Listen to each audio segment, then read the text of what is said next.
The price of freedom is death. We're coming to get our check. Black first, my brothers and sisters. Welcome to the Afro Elite YouTube channel. I'm your host, Afro Elite. Before we get started, please make sure you guys hit that subscribe button, hit the notification bell, leave a thumbs up, and share this on your various social media platforms because that helps the reach and it helps the growth of the channel. And for everything that you guys do to support this channel, I sincerely thank every single last one of you all. I came across this article. As I was reading it, the thing that sparked my interest the most was not just the subject matter, but the little spin that they tried to do in it. The throwing somebody under the bus, that they tried to do. So we're going to read this article from the Rolling Stones about white supremacy and No Jumper. It starts off, a popular hip-hop podcast has become a safe haven for white supremacy. Over the past year, No Jumper has welcomed guests who espouse anti-Semitism and misogyny, according to a new report. No Jumper, a popular podcast whose roots are in hip-hop culture, has allegedly transitioned into a platform for white supremacy, anti-Semitism, and misogyny, according to a Media Matters for America investigation. The news site, which describes itself as, quote, a progressive research center that monitors, analyzes, and corrects right-wing misinformation, points to interviews that host Adam22, aka Adam22, has conducted with Nick Fuentes, Richard Spencer, and members of the Nation of Islam, in which each express bigoted viewpoints that Grant Mason did not challenge. Quote, did I just do my part to sort of make being racist seem cool to people? Grant Mason wondered aloud after interviewing Fuentes. The podcast has a formidable reach, 4.2 million YouTube subscribers, 3 million Instagram followers, 2.1 million TikTok followers, and 1.2 million Twitter followers. The program is also available via Apple, Spotify, SoundCloud, and other mainstream platforms. In its infancy, the podcast featured interviews with Rob Sodi, ASAP Fig, Crazy Bone, Guar, and even Tay Zunde. Media Matter reports that No Jumper started featuring problematic guests over the past year. One co-host, the news site claims, reportedly quit the show after the Spencer interview. Quote, what the F are we doing? The host, aka Armin Douglas, said. Why are we platforming this guy? We've got to hold everyone accountable, including Adam. Neither Grant Mason nor the No Jumper podcast has responded publicly to Media Matters report since it was published. Reps for No Jumper and Grant Mason did not immediately respond to Rolling Stone's request for comment. When Spencer, who organized the deadly 2017 white supremacist rally in Charlottesville, appeared on No Jumper earlier this month, Grant Mason whitewashed Spencer's past statements. Now, normally I would read you guys the quote, but what I'm going to do is I'm going to actually play his statements for you guys because I want you guys to get his statement in proper context, because what this article does, spoiler alert, what this article does is it gives you proper context with certain individuals and then takes other individuals' statements out of context. So I'm going to play all of the quotes in context, starting with this one. Okay, before I play the clip, let me give you guys some context to this setting. This is supposed to be a debate between Richard Spencer, that's the one you see on the left, and then Destiny, that's the blue hair white guy that you see on the right, and Adam22 is on the middle. But spoiler alert, you're going to be able to tell this is not a debate. These seem like three buddies, three white friends gathering around and talking about their racist views. But I just wanted to give you guys a context to what this setting is supposed to be about. But it's so interesting how we went from all of the MLK shit, like, oh yeah, like we all need to come together and be cool people, whatever, to like, actually, we need to bring back segregation and have black-only businesses with black customers and fuck white people. And it's like, what the fuck? How the fuck did we circle all the way back here where like there are like these people that are talking about like the critical race theory and like the very heavy like college anti-whiteness like lectures and shit that are now having like black-only sessions where they're talking about like anti-blackness and shit. And it starts to feel like really segregated and weird. Okay, I just got to stop it right here. And this isn't about Destiny, but number one, there's no black-only business that only serves black people and has black-only customers. That does not exist. And white people don't mind that because white people don't shop at black-owned businesses any damn way. And he's talking about Dr. King. Oh, well, look how great we were doing in Dr. King bringing people together. White people hated Dr. King the same way they do today. They only bring Dr. King up out of context to talk about, oh my God, can't we just pretend that race doesn't exist? That's the only time you ever see them mention Dr. King. And they're starting to do that much less now that we're actually bringing up the fact that Dr. King was trying to push slavery reparations. But I just needed to say that, but pay close attention to what Adam22 says. When I was reading through the Southern Poverty Law Center thing about Richard last night, which I can kind of assume probably hasn't been updated since like approximately 2016 because they left out some newer stuff, but I'm reading it and it's like almost every quote that I'm seeing from you talking about your white identity or whatever is something that sounds eerily familiar to something I've heard black people say in relatively mainstream circles in the last couple of years. So I don't know if maybe those statements seemed a little bit different in 2016, but viewed from today's light, it really, a large percentage of them didn't really seem all that shocking to me. Well, I mean, that's true. That's true. No, it's not true. No, it's not. And we already know about Richard Spencer, so I don't need to talk about him specifically, but just catch the vibe about how all three of these white dudes are just enjoying each other's company. They seem like the best of friends, just talking about life. Do you feel a debating vibe going on in this setting? Or is it a vibe where three white men are venting about white fragility? Because that's kind of what it's seeming like to me. But on to what Adam22 was saying, he just completely interjects in defense of Richard Spencer, saying, first off, I don't think the website was updated since 2016, as if there's some missing information about Richard Spencer, as if Richard Spencer is misunderstood, as if all of the information we know and the image we have of Richard Spencer is outdated and there's some new information that we need to know about. But from my knowledge, Richard Spencer has not changed any of his thoughts and opinions on anything. Okay. And then he talks about, some of the things that you were saying, it's eerily familiar to some of the things I hear black people say in the mainstream. That's a lie.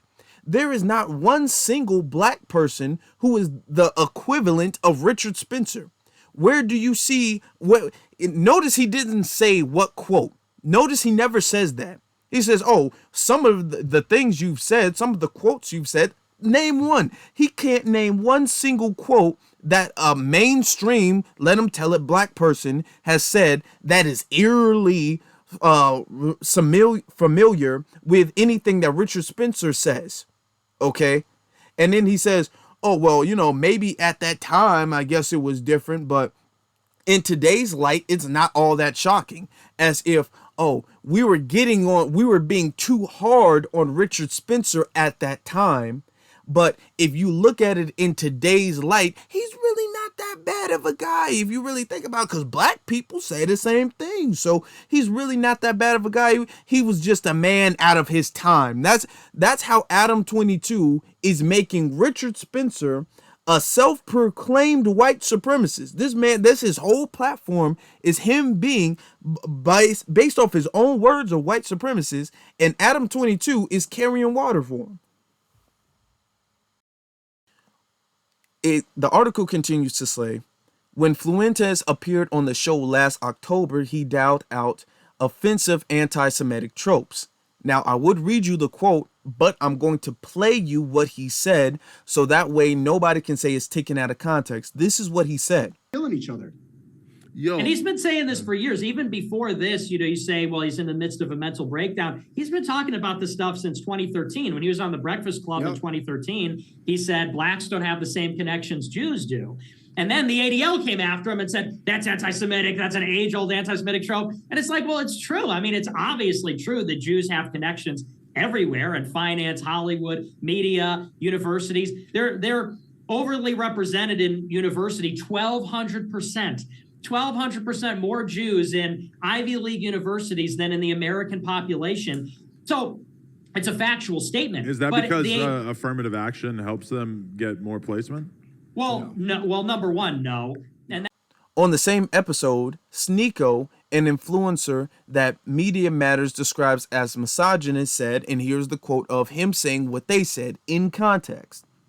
Yeah. This kind of says where the parameters are. What's the line you can't cross? Everybody knows it's Jews. So it's not comparable to blacks and Asians. Jews have the ultimate power. And that's not even anything hateful. I don't want people to label me as anti-Semitic. I'm already canceled, but that's just true. They have ultimate control and power, and they will abuse it if they need to protect their agenda. Yeah, I mean, there's no use arguing that one since we just saw it happen in front of our eyes.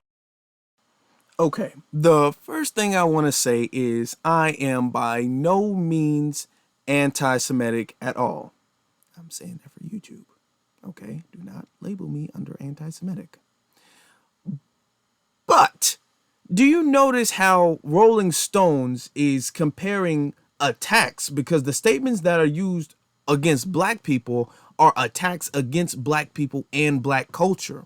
What they are claiming is anti-Semitic is so far just people mentioning certain instances that are not really false. It's not like the things they're saying that are quote unquote anti-Semitic are 100% false. And now, of course, I'm not anti-Semitic at all, YouTube. I'm just saying, like, notice there's a difference in what they're saying is racist and what they're saying is anti-Semitic. Like, the line to cross racist is a lot farther than the line to cross anti-Semitic. Okay, it continues to say, on the same episode, Fuentes claimed black people are committing a majority of violent crime. And I'm going to play you that clip right now. When I say that, like George Floyd's a perfect example. Here's a guy who is a criminal. Here's a guy who is dealing drugs. He's got a long rap sheet. He's a burglar. And the guy clearly died from fentanyl. The autopsy report in that county said that he died of a heart attack. And he had all these drugs in his system. He not only had fentanyl, but also had methamphetamine in his system. But the coroner said that he died from the knee on his neck, right? From the knee on his neck. Autopsy said it was a heart attack. Autopsy said it was a heart attack. No, actually, no, he's lying. Nick is lying. There is no credible autopsy that stated that George Floyd died of anything but being suffocated. All evidence, all credible evidence shows or tells that George Floyd was murdered by Derek Chauvin because of the knee that was put on his neck and he could not breathe. There is no credible autopsy that states that it was because of a drug overdose, and everybody knows that. Anybody who's using that point is just trying to say, oh, it wasn't the cop who did it. Is there a disagreement between the autopsy and the coroner? I believe there were two autopsies performed. I think there was one that was performed by the county and one that was performed by somebody else. But yeah, there was a dispute about that. And they did find drugs in his system. So, and in any case... But what does drugs have to do with the situation of why he got arrested in the first place? Well, he died from he got arrested because he was trying to pass a counterfeit bill. So he was in the process of committing a crime. And then he was tweaking out because he was high.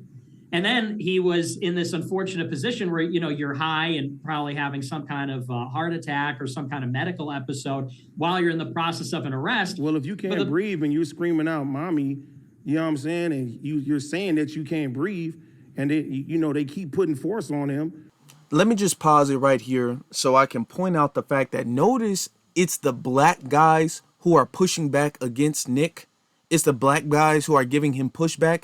See, this is what you do when you have some integrity and you're given an interview, but you do not agree with what the person is saying. You will say, oh, well, I don't know if that's 100% true, or isn't that the case? You will give some form of pushback because there's this narrative around. I'm going to talk about, the Pearly Things situation for a quick second, that you're getting in trouble just for having an interview with someone who's controversial. No, that's not why she or anybody else is getting in trouble. They get in trouble for agreeing and adding fuel to the fire of what the controversial person is saying. It's one thing if you're having an interview and you're giving pushback or even not saying anything. But in all those other cases, just like in the previous clip that I played of Adam22, he's co-signing and adding his own 2 cents into what the conversation was. I mean, he was saying he couldn't breathe before he was on the ground.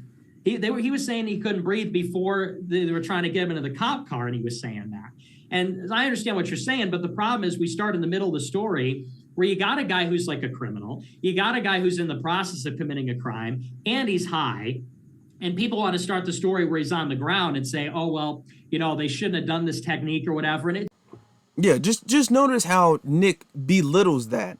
Oh, they shouldn't have done this technique or whatever. You mean homicide? They shouldn't have done that technique? You mean put him on the ground and strangle him to death for almost 10 minutes on camera in broad daylight? They shouldn't have did that technique, committing like an open strangle murder.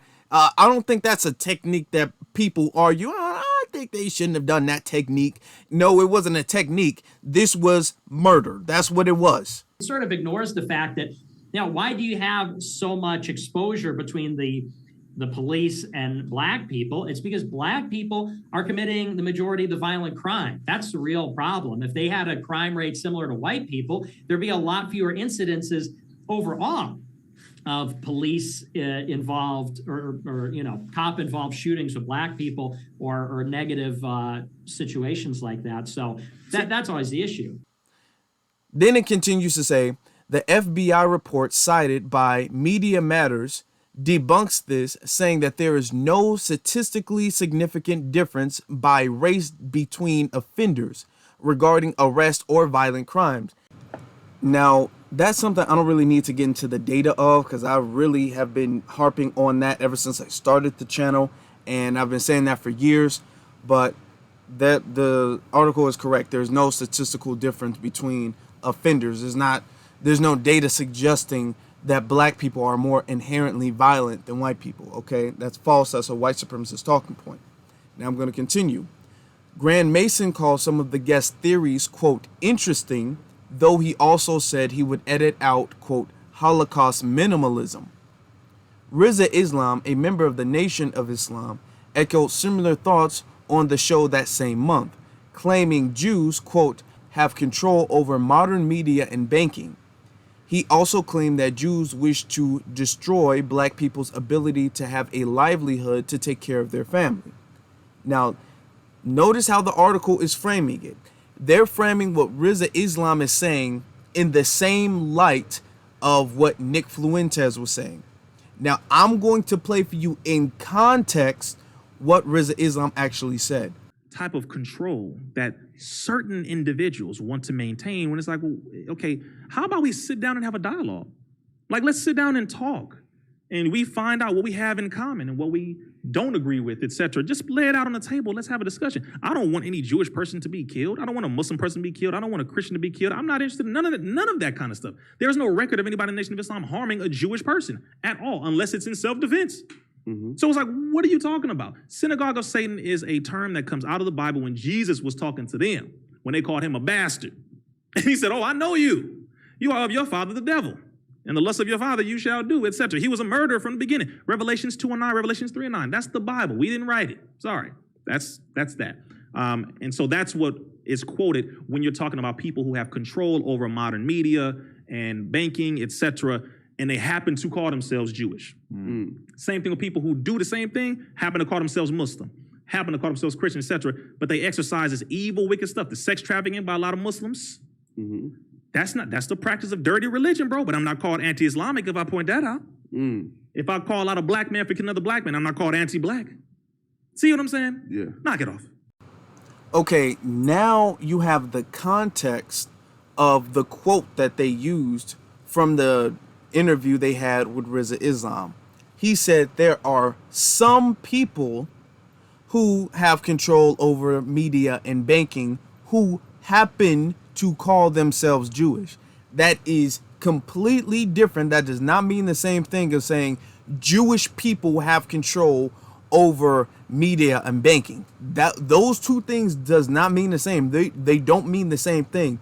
Then Rizza further goes in to say he's making this general about people who claim a certain religion and do certain things too. He put all religious aspects in the same light, and he says that all of them do wrong, or all people who claim those religions do wrong, and they should be criticized.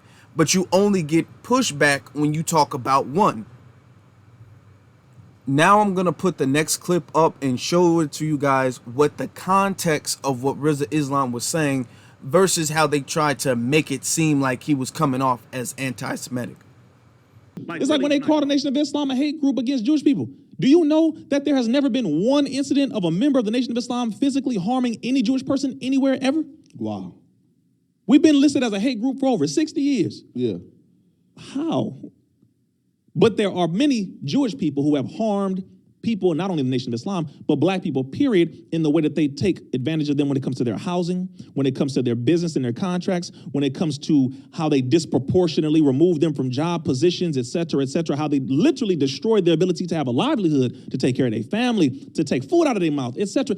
That has happened on that end. And then we can go all the way back to the transatlantic slave trade because they were involved in that. They sold us on the auction block. They were owning our ancestors, so they have to apologize for what they did to our people and a part of the Holocaust of black people, but black people were never a part of the Holocaust of Jewish people.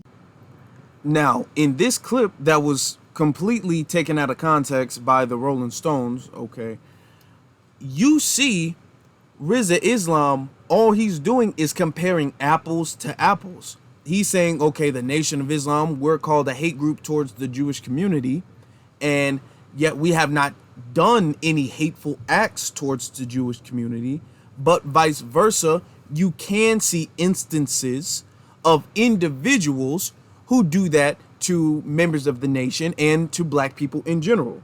Now, he's not putting a blanket statement on all Jewish people. He's saying that there have been people who are in that community who happen to have done things bad to black people, but you don't see that the other way around, yet black people are the ones who are being called anti-Semitic.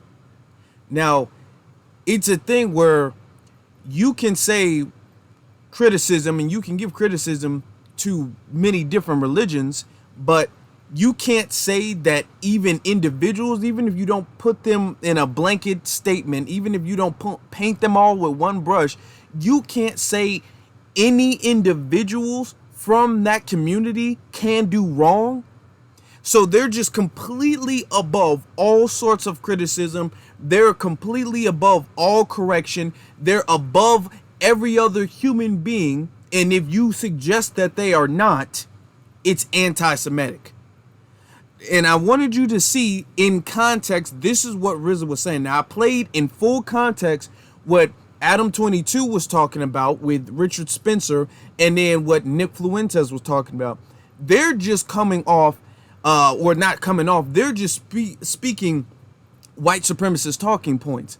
What they said was not taken out of context in the article. But what Rolling Stone has to do is they have to throw a black man in there to mean like, okay, well, it's white supremacy and anti-Semitism or whatever. So they have to take Rizza Islam's quotes out of context while adding Nick Fuentes' and Adam22's quotes that are in context, because you don't have to take their statements out of context. Another thing too, based off of the statements, I want you to do a comparison, okay? Because I'm just reporting what I'm seeing. I'm not giving any statements. I'm not making any comparison, but I'm just asking the question for the audience to answer. Based off of what you have seen, is it not a farther goal to be considered anti-black than it is to be considered anti-Semitic? Because it seems like the bar is a lot lower when it comes to things that are considered anti-Semitic than it is when it comes to things that can be considered anti-black. When you're anti-black, you got to be giving off fake statistics like Nick Fuentes. Remember the whole, oh, well, black people commit most of the violent crime. That's statistically not true.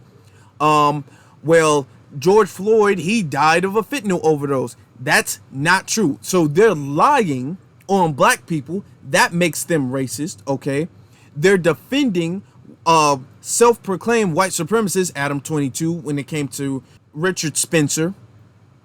But Rizza Islam is literally talking about things that can be historically proven.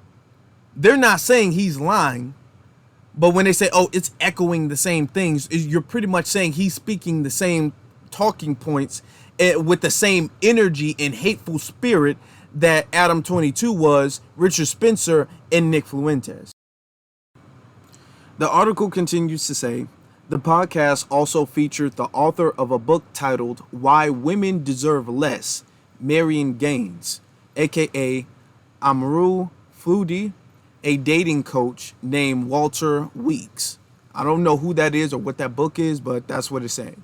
The men who host their own podcast together suggested that it was good to demean women.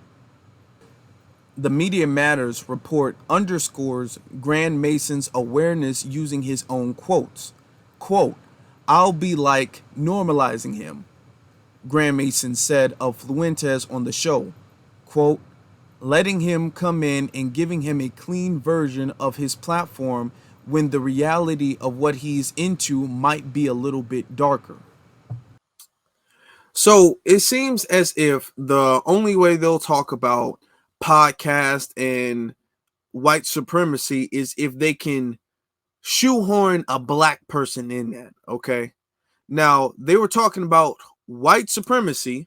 Okay. That was in the title, but, and they talked about that in the video too, but they had to make sure, okay, let's talk about white supremacy. And in anytime you talk about white supremacy and anything else, that's kind of saving face for white supremacy, because you're talking about white supremacy and you're watering it down with no matter what else it is, anything else you add to white supremacy and anti-Semitism, white supremacy and misogyny, white supremacy and homophobia, transphobia, whatever phobia.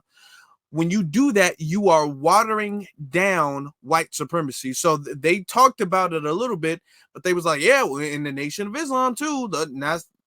Don't get me wrong. So I thought that was very shady what the Rolling Stone did. And I thought that was an interesting little twist about, okay, we'll bring it up, but we'll bring it up in this particular angle to make everybody kind of look bad. You know what I'm saying? I thought that was interesting.